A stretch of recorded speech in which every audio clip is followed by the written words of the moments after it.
have to take over 135 employees. And I said, no, we can't have 135 employees, we can only do 90 employees. So it was like a stalemate. The Indian client had already contacted the CEO of that company, and he was to join this Indian promoter. So he said, it should not be very difficult to determine whether it should be 135 or 90. So the CFO of this client and the CEO of the target asset said, okay, let's put Rajeev and this gentleman into a room, and they don't come out until either 135 or 90 people. Just that basic issue, because there was a complete stalemate. I said, there's no way this model will fly. So when we did the analysis, the first question I asked him is, you are supposed to be selling, say, 10 crore rupees. If the 10 crore becomes 9 crores, what happens on your cost? For example, so if you've got 10 people working in your factory and you're spending 10 lakh rupees, when your business goes down from 1 crore to 90 lakhs, does your 10 lakh go down? It doesn't go down. So it's a fixed cost. When they modeled it out, when they said, when we did a sensitivity analysis, when they said the business went down, the manpower cost also went down. So it took us exactly 5 minutes to come to a conclusion that they modeled out the fact that when the turnover went down, the manpower went down. So I said, your 135 people are this cost, do they actually reduce? The answer was no. So here is a big, giant, billion-dollar company, their advisor is making a fundamental flaw in how he models it out and what the valuation ought to be, because this was his model, he has given it. So when we are bidding for a value, we are giving it a much lower value, because we are saying, these are the only people we can run with. The rest of the people are at your cost. So what I'm trying to get at is, it's just not the small companies. Even the large companies don't do analytics the way they need to. So what do, as owners, what do you people, without the jargons, what is this EBITDA, what is this return on net worth? Let's not go into the technicalities. Give me simple mantras. How do I run my business? How do I look to determine whether I need to restructure myself? Whether I'm ready to acquire a business? And if I'm acquiring a business, how efficiently is that running? How do I do our analytics on that? Some basic, simple mantra. Some very, very basic. And believe in me, it's applicable for a company with sales of 1 crore and it's applicable to a company of $10 billion. Absolutely the same. Around the world, exactly the same. It's the power of your analytical ability. So it's just not about this is high-flying stuff for the big companies. It's not applicable for a 1 crore turnover company. It's as applicable for a 1 crore company. So what is it? In your profit and loss account, aapko accountant gives you every month. What do you look at? We should look at only 2 figures as owners we should be looking at. What is net margin and fixed cost? So I'll spend maybe 3-4 minutes on what is net margin and fixed cost. Accountants, we typical accountants, confuse the business people. So the accountants are indispensable. So typically you see the accountants are very cagey about giving information. And I keep telling promoters, don't get into the situation where an accountant dictates your business decisions. Please do your business analytics yourself. So the question is, how do we do it? So what is net margin? This is absolutely critical for anybody who runs a business. Net margin is all your sales price minus all your raw material cost first. That everybody understands. All your raw material cost.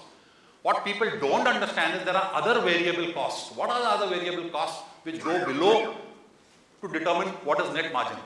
The other variable costs are when you produce something, you're going to pack it, that a lot of people take care. So raw material, packing material is part of the variable cost. What is not there is what about freight outward?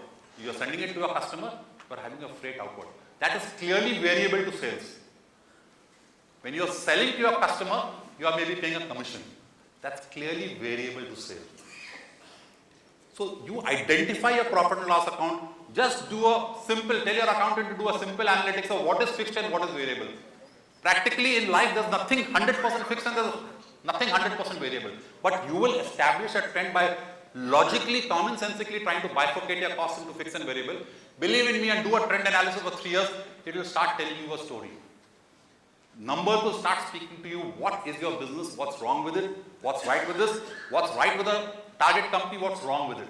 So determine what is net margin. Net margin is sales price minus all raw material cost, minus all packing cost, minus all variable costs. All variable costs. Which is, what does variable mean? Variable to sales. So you track net margin as percentage to sale. So आप बोलोगे 30% धंधा है. 30% is not raw material minus the mistake people are doing If sales minus raw material cost 30% है, हम बोलते हैं 30% नहीं है, 20% है, क्योंकि after sales minus raw material cost is all these other variable costs, and actually your net margin is only this. So if you sell 1 rupee, you got to incur freight outward, you got to incur commission. So it's just not making the product, you got to even sell it. So effectively, net margin is what you people need to really look at, and look at it very, very closely. And the next, second item is fixed costs. So whatever is not variable is fixed. So salary.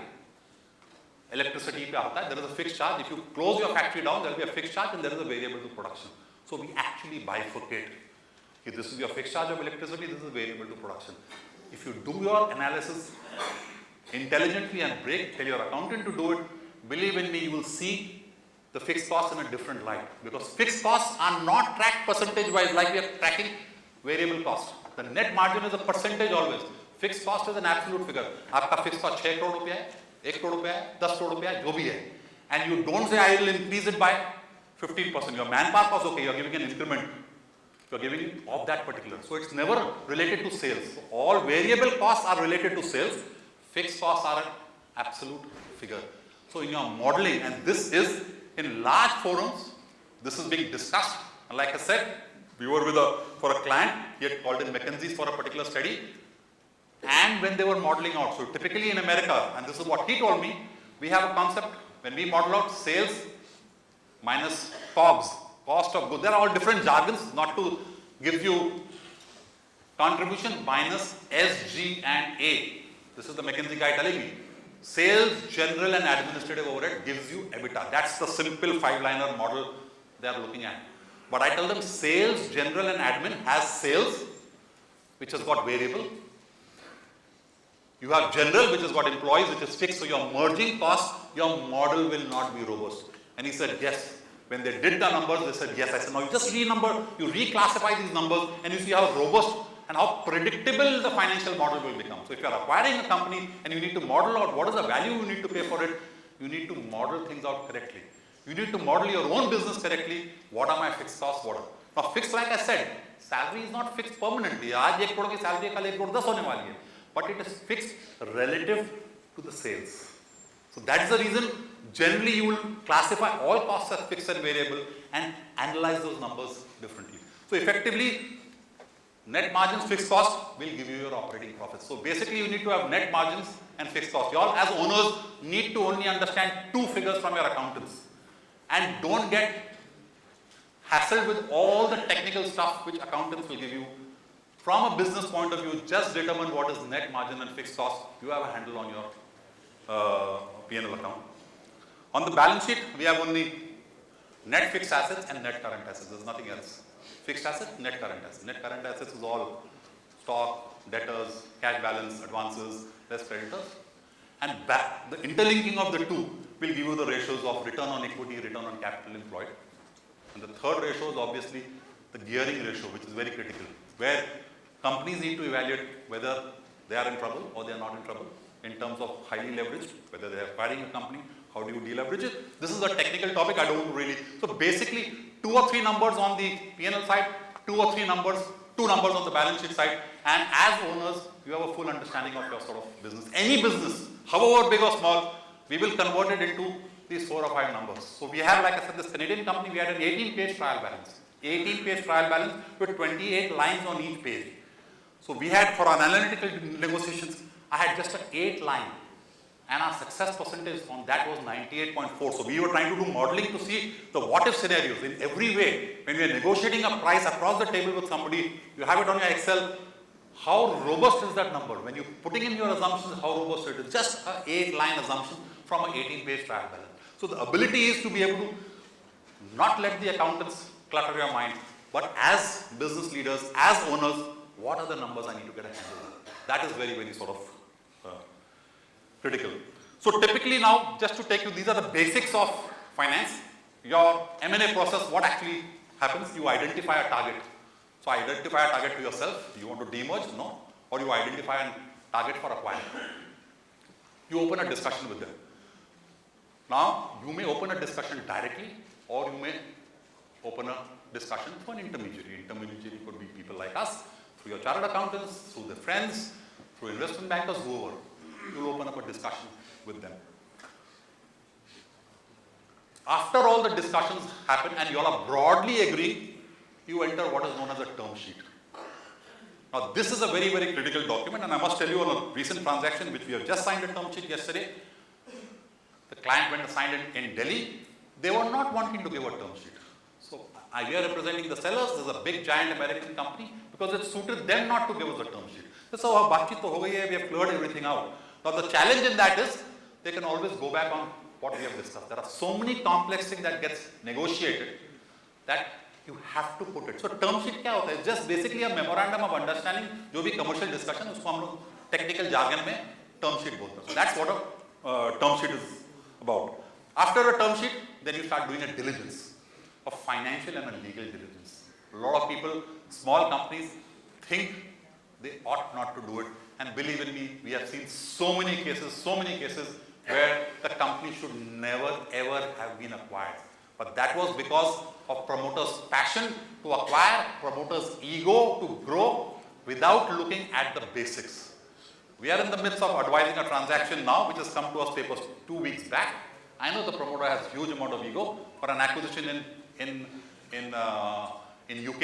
We just got the paper, so I just had a template this morning and I know it's going to destroy capital for the promoter. So now my challenge is, how do I convince the promoter that this acquisition may not necessarily be the value? And it was a quick 2-hour work by my people, put me and for me to come to a conclusion that there is going to be a sort of challenge. So financial and legal diligence is absolutely critical.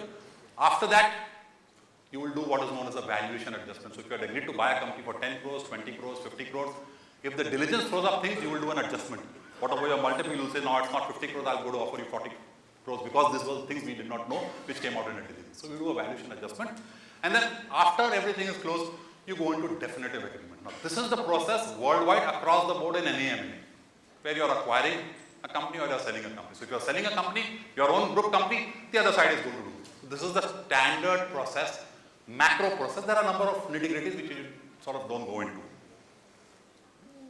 So what is the term sheet? Like I mentioned, MOU between acquirer and target company. This is typically a non-binding document. There's no legal, so theoretically a person can still exit. And it talks about the valuation rights governance. Basically, it's a pretty big document, but macro, these are the clauses that are there. I won't go into this technical. This is the valuation methodologies which will be there. This is purely technical. The accountants, bankers will use it. We don't really need to go to it, but broadly there's an asset base, there's an earnings, and there's a market base. And believe in me, we must have been involved in at least over 100 transactions over the last 15, 20 years. There is no, this is the valuation methodology is, there is no science behind it. So this is something which I would like to say, the finance people try to fool the promoters by saying, well, this is the method. We have to look at a number which makes business sense. And again, the same Citibank investment banker, close friend, and I asked him, how do you all do these large, big billion-dollar deals? How do you all come out at valuations? He says, boss, willing buyer, willing seller, mota lagta itna hai, then mathematically we'll try and justify it into one of these principles. Believe in me. So anybody will tell you anything, so you want to do a deal, we will justify it either way. We will justify the numbers, we'll fix in any which way. And we have had a case come to us from a retired High Court judge who was an arbiter in a big dispute between two business families. 5 blockbuster people had valued the company with a variation of 5,000. That means एक 100 रुपए बोल रहा था तो दूसरा 500 रुपए बोल रहा था. And all of them are blockbuster names. All are front page of Economic Times name. So the High Court judge was confused. He said, boss, what is this? I thought you guys come out with a precise number. So he said, now how do I give an arbitration award? This guy is a big blockbuster valuer, this guy is a but these two guys' valuation on the same numbers are completely different. So he said, I want only a 2-page note from you people. Tell me what is wrong with this thing, and then the legal thing I'll put in. Just give me what is. So we had to put in, he said, boss, precisely it should not be more than 2 pages. So it took us almost 3 weeks to try and prepare a 2-pager for the honorable judge, who was the arbiter, sole arbiter between these two brothers who were warring on what should be the exit value for one of the brothers, to try and tell him why these are so much of differences. So basically, valuation is willing buyer, willing seller, and then you use people like us to try and mathematically sort of justify it. We are using today methodologies which are not there in any of the textbooks. So we are just doing a deal with a French company which is using a combination of these methodologies which are not there in any textbooks, but that's the practical way. So as a seller, I've been advising so many transactions, I don't use the discounted cash flow, which is the DCF, which is the most favorable by all the pundits. And I keep saying, and we discuss it in our professional forums, that I think it's, for the last 70 years, somebody is making the biggest fool of promoters is using the discounted cash flow methodology. And most of the companies which have destroyed value are using this DCF value. So on the sales side, we are happy to use DCF because it will inflate value, but when we're on the buy side, DCF, no discussions. So without going into the technicalities, you all need to know, don't get taken in by the accountant's valuation. You have to do what is known as the business valuation. What is the actual value? How do I get economic returns? वो basic thing, भैया मैंने bank में पैसा रखा, मैं इतना कमाने वाला हूँ. तू मेरे को बता ये acquisition करके मैं पैसे कैसे कमाऊँगा? और कमाऊँगा तो किधर जाने वाला? So that is the basic thing in valuation. Some valuation jargons. So whenever you're on a transaction, some jargons will be thrown because that's part, you can't escape those jargons. So by default, it's very important to understand it. I remember the words of, I think Mr. Ambani or his sons, they were asked in an interview that why do you have such a big business, why do the sons have to go and do from Wharton and Stanford? So I remember reading one of the Ambani brothers saying that was when the finance people, if you're going to run a global company, they're going to be talking the jargon. You should understand what these guys are all talking about. So if you're running a business, you can't run away from finance because ultimately profit and loss is all about numbers. So you need to understand some basic numbers. So what we call the pre-money, post-money valuation. आपने company को 100 crore value किया, अभी उस company में private equity आ रहा 25 करोड़ डालने के लिए pre-money 100 करोड़ हुआ, post-money पैसा आने के बाद 125 crore. So you need to understand when the person is telling you valuation, is it pre-money or post-money? And there are bankers who get confused. Why? Because if he tells you that it is post-money, it means that he's offering you value of 75 crores. Suppose he's saying your valuation post-money is 100 crores. Just to put it in simple mathematics. आपकी धंधा का मैं 100 करोड़ देता हूँ, 25 करोड़ मेरा डालने के बाद में, आपकी आज की वैल्यू क्या है? 100 माइनस 25, 75 करोड़. मेरी वैल्यू नहीं, मैं तो बोलता हूँ मेरा 100 करोड़ होना चाहिए. मैं 100 करोड़ दूंगा तब आपको 25 करोड़ दूंगा. So pre-post-money is the game which a lot of private equity players play. Be careful in understanding what value is.